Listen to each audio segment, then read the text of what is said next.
By the way, if you see a little advertisement at the beginning, in the middle, or at the end of the video, please do not skip it. By doing that, you're helping me a lot. Come on, guys, it's just a few seconds of your life, and it will really make a difference for me. I'm counting on all of you. Enjoy the interview. Hello, Mikey. How are you, man? Thank you so much for your time. Welcome to Rock Talks. Right on. Thank you for having me. All right. How are you today? I'm very good. It's my birthday today.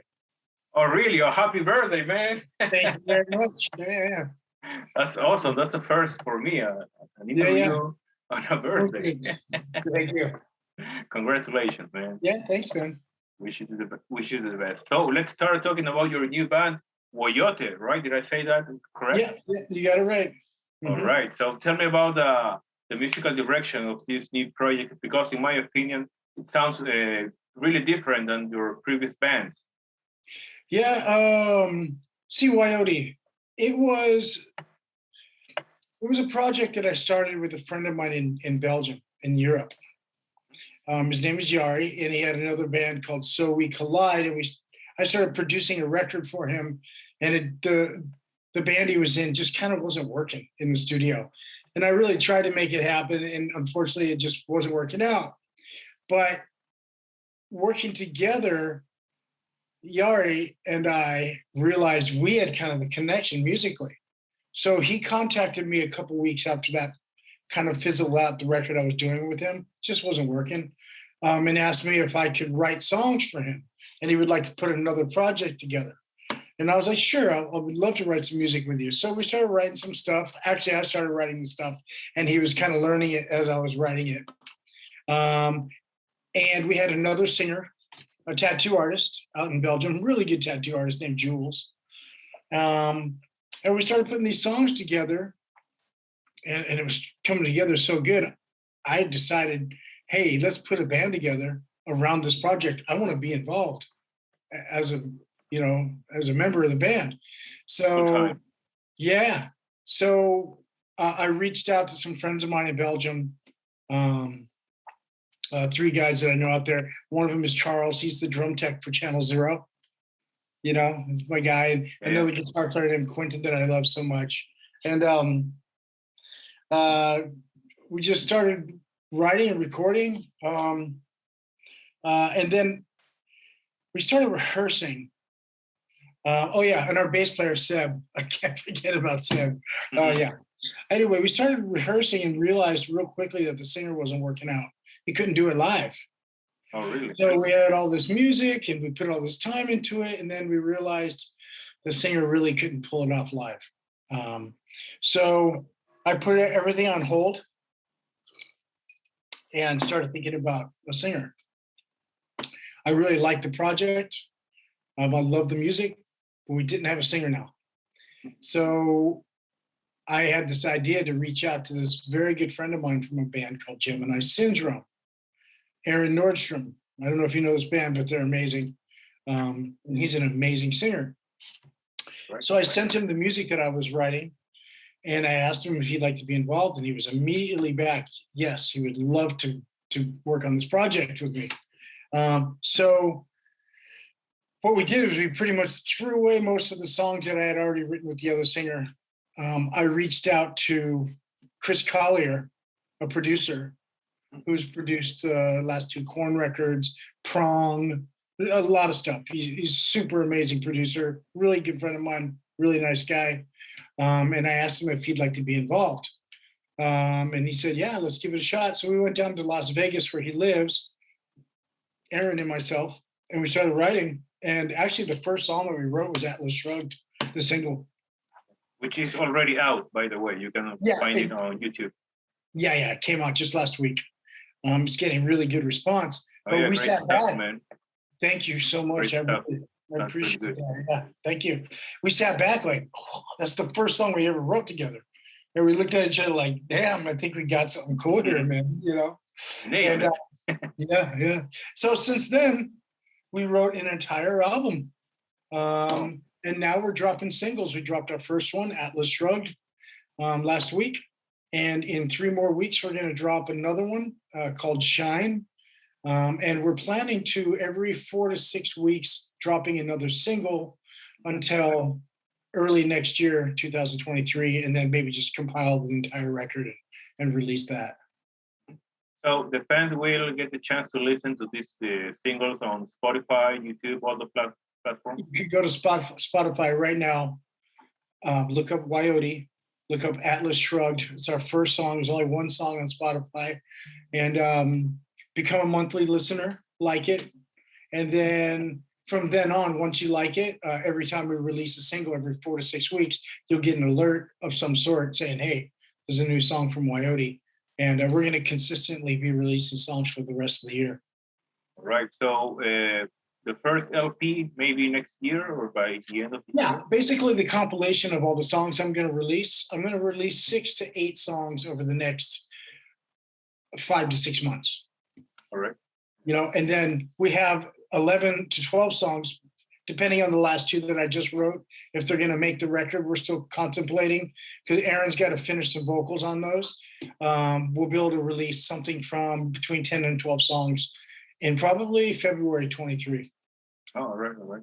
So I would like to talk about the musical direction of this new band because the first single, Atlas Shrugged, in my opinion, sounds kind of alternative. Sounds kind of like related to the 90s sound, right? But the second one that you just gave me a few minutes ago, it's much more heavier. It's almost like a different band. So I'm really excited about that because it proves that you can experiment a lot with different kinds of music in one band at the same time. Sure. You know, I plan to do that. I wanted to make this project very diverse and wide open. Like there's a band like Opeth. You know, this band, they do everything. They don't know what they're going to lay on you, man. And I want it to be like that. Awesome. I just want to make sure whatever we're doing, it's good. You know, it's just coming from a good place. You know, we're honest. I'm not going to try to make it heavy or try to make it soft. It's going to be what we're feeling at the time. And if it's good, we're going to release it. If it's not good, it's going in the trash. Mm-hmm. It's going to be like a natural process. The recording. Absolutely. Oh, yeah, for sure. Right. So any touring plans for the end of the year, by the end of the year, maybe? Yeah, actually, I'm leaving in 4 weeks for Europe. We're playing Alcatraz Festival with some pretty big bands. I think Testament's on there and Death Angel, and there's a lot of good stuff going on. That's in Spain, right? No, it's in Belgium. Oh, Belgium. All right. Okay. Yep, we're doing that. We've already done 3 shows because of COVID. You know, you can't kind of everything's opening up again, right? Yeah. But in October of last year, everything opened up for like 2 months, if you remember. Yeah, I remember. Right? And so we actually snuck in a couple shows. We played like 3 shows over there. And it was amazing to play these songs live. You know, we'd never played before live. So we did 3 shows. We got some good practice in playing live on stage together. The fans loved it. And now we're going in real confident at Alcatraz. You know, big show for us. Yeah, big opportunity as well. For sure. And then after that, we're going to start booking stuff. I think we're going to go hit France, Holland, Luxembourg, Germany, and Belgium, that area, you know, that central Europe. All right. So for Woyote, you're only going to play original songs, not songs from your previous bands, like a tribute maybe. No, I won't do that. You know, Soulfly, I would never play songs from them because that's Max's stuff. Yeah, you know what I mean? Of course. I know he wouldn't like it. I play him, Eye for an Eye or something. He just, and Snot stuff. I don't know, man. This just isn't that band. You know, just Snot is Snot. Only Snot can play Snot. You know. Yeah. So I'm gonna, you know, and I also have my other band, Channel Zero, from Belgium, and we've got 3 records out as well. So yeah, but I'll stick to just playing the Woyote stuff with Woyote for sure. All right. So let's go way back to 1997. You know, the Snot days. Mm-hmm. I would like to ask you just the same thing with Woyote. I remember when Snot came out, the new metal movement was starting to become a really, really big thing Yeah. in 97 with Core and Deftones and Limp Bizkit, Cold Chamber as well. But when Get Some came out, I was like, this is really different. This is, I mean, it sounds kind of similar to this movement, but it has his own taste, his own touch. So my question is, how did you develop that sound back then? Well, back then, I was just freshly out of a thrash metal band called Chronics. I was in that band for like 7 years, from the 80s all the way into early 90s. And I wanted to do something different. And, there was like Nirvana and all of them were just coming out. I didn't know what I wanted to do musically. Thrash metal had really there was no more thrash metal at the time. Yeah. I loved thrash metal. I loved playing it, but at the time I wanted to do something different. There was this local band in Santa Barbara, and they were just a straight up funk band. Funk. And funk, but they had a punk rock attitude. Their name was Bad Neighbor, and they heavily influenced me, like heavily influenced. I watched them, and they were funky and getting down. The problem with these guys, though, they were all a bunch of heroin junkies. Right. They had no future, and they could kind of play their instruments like pretty fucking good, but what they did do is make you shake your body, or the girls are shaking their ass, the dudes are dancing. It was cool. I was influenced by that element of it, like that funky side of it. And then we were hanging out with another band called RKL, one of the greatest punk rock bands in history as far as I'm concerned. Rich Kids on LSD, RKL. Those guys also were a bunch of heroin addicts too. We were not, but they were. Thank God. I was heavily influenced by them too. This fucking dangerous punk band, this dangerous funk band, excuse me. And then I was from the thrash metal era. So I kind of put all those three together, and that's what was Snot. And of course, at the same time, there was Deftones and Korn and all them just coming out. So there was a very small influence from that too. I'm not even knowing that's influencing me, but it obviously was. When I listen back to it, I can hear it. The new metal stuff in there. So indirectly, right?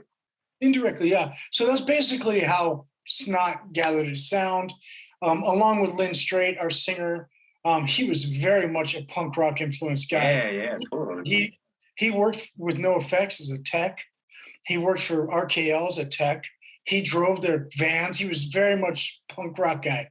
And when I brought him into the Snot project, I just said, look, just scream your ass off the way you do and do what you do. And then when we started playing the funk, he just naturally kind of laid into this crooning thing. Yeah, and I was like, wow, he really invented his own style, So that's what made Snot Snot.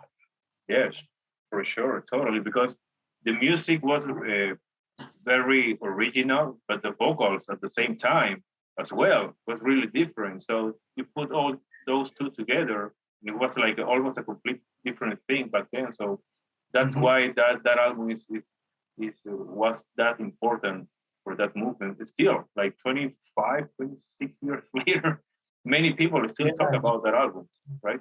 It's incredible. We released one album, in 97. It's 25 years ago.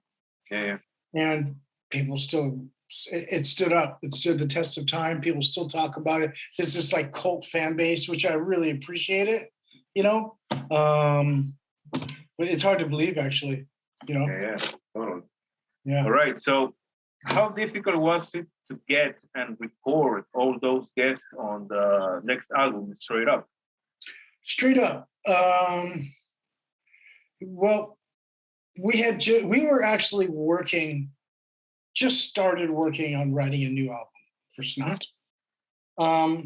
We didn't necessarily have the material that was going to be on the next Snot album, but a couple of the riffs did end up on Straight Up. But those were not necessarily going to be Snot songs. They were just stuff we're starting to Take put, form.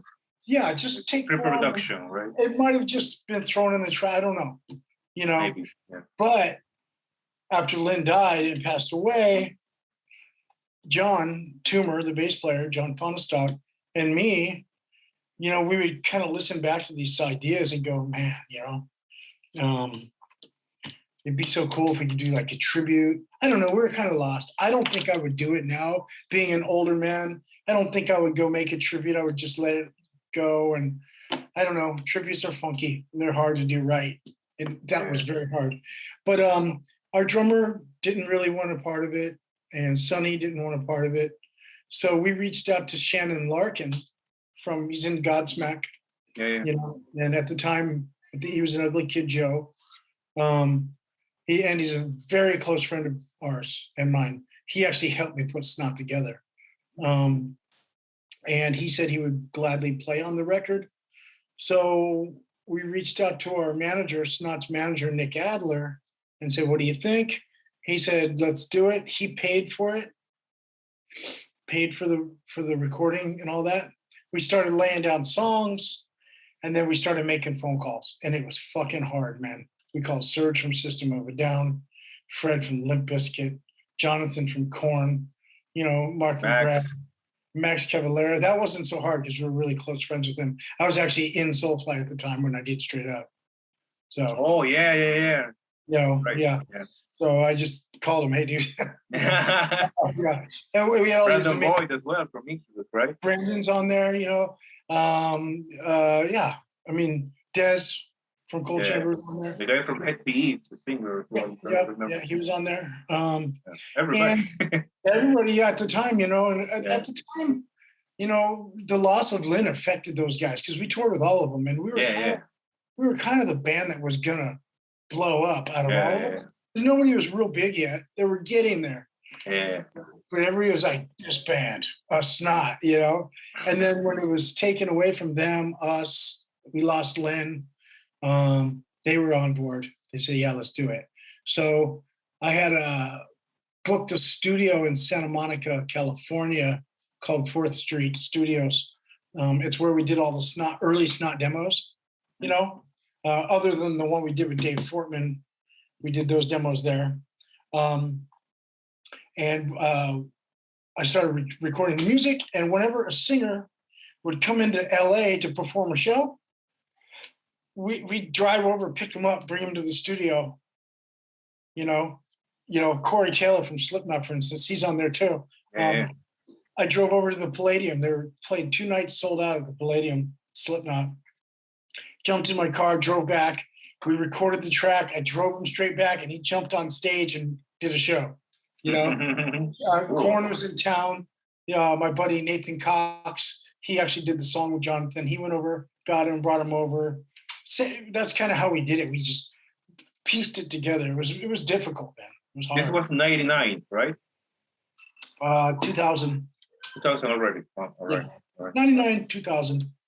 So it was kind of like a logistical nightmare to put all this together. Absolutely, 100%. There was times when I just wanted to just, all right, fuck it, man. You know, but we made it work. We did it. And then they came out. The guys from Seven Dust were Straight Up. Angel Sons. Angel Son. Yeah, that was amazing. These guys were in town. Actually, Sonny came over for that one. And me, Toomer, Sonny, Morgan, Clint, we all sat in a circle and played that shit live, wrote it right there in the room. Angel's Son, man, you know? Yeah. And we did that like that. That's how we recorded it, you know? So how did you feel about the final product when it came out? You know what? I kind of lost my bearings. I didn't know how to judge it anymore. I just knew that it was something we did for Lynn, you know? There was a lot of tears over that record, man. The loss of Lynn was so hard, you know?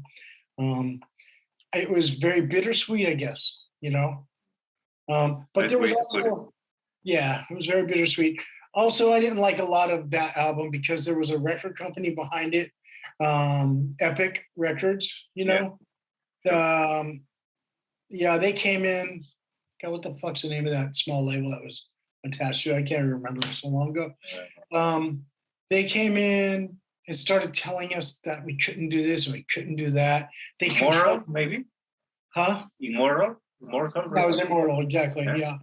Yeah. They forced this artwork on us that I didn't like. You know, if you look at the album, it's like the sky with clouds. I hate it. It's like It's heaven. cliche. I didn't like it, you know. Kind of It was, cheesy. it was so cheesy, you know, and I knew it at the time, but they were pretty hard Pushing that. Oh yeah. It was tough working with them. When we were doing it ourselves, it was great. And then they got involved and it got really difficult, you know. Of course. Right. Yeah. Please. I remember the cover with all the faces of the I singers. hated it. I couldn't fucking see it. They took a photo shoot of us all day, right? And then they cut out our fucking heads and made floating heads.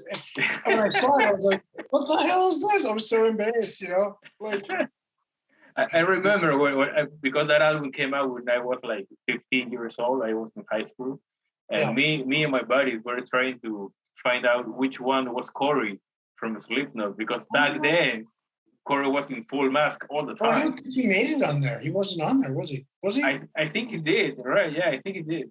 Maybe but it was like I don't think he's 22 on years there. ago. Yeah. Well, let me check. Hey, Jax.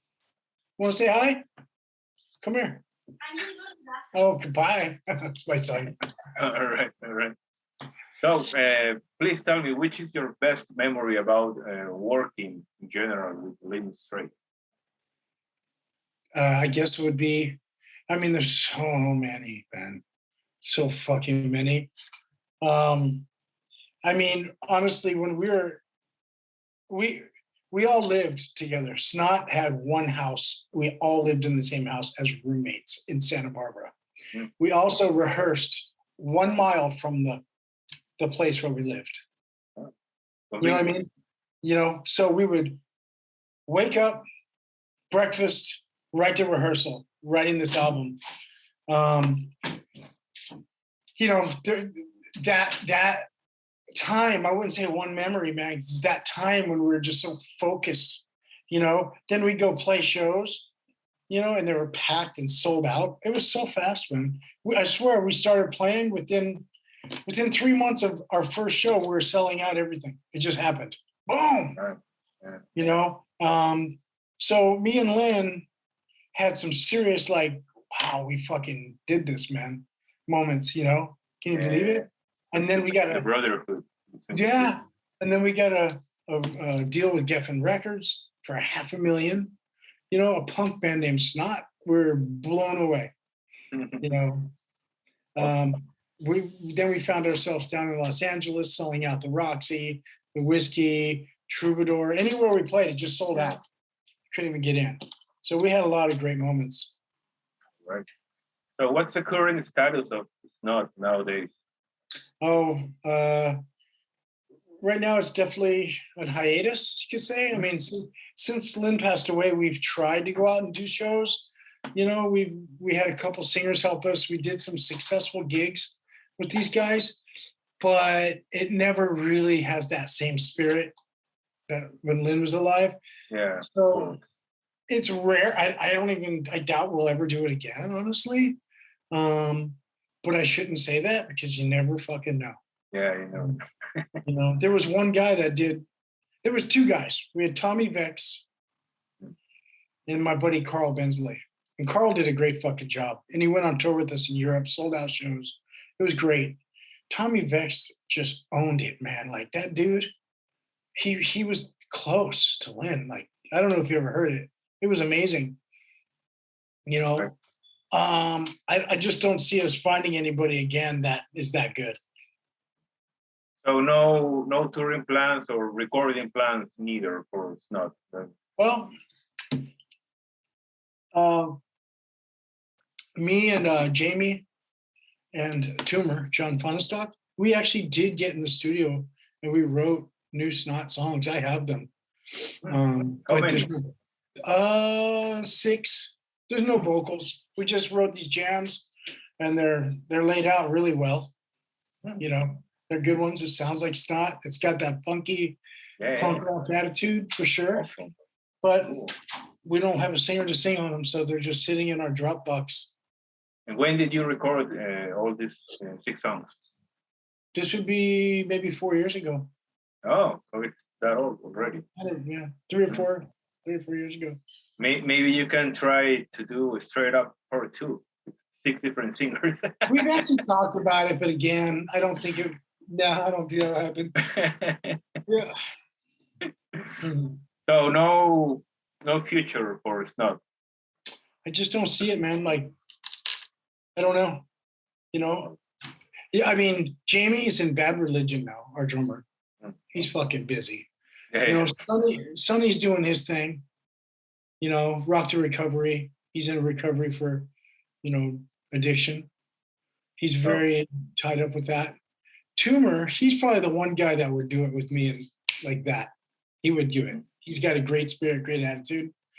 But it just everybody's moved on. I mean, 25 years later, I just don't see it. Well, hopefully we get to listen to those 6 songs. I'll send you a couple. I'll let you hear them. Oh, thank you so much, man. Sure. All right. If you like this interview, please give me a thumbs up, leave a comment, and share the video with all your friends. Also, very important, please don't forget to subscribe and hit the bell.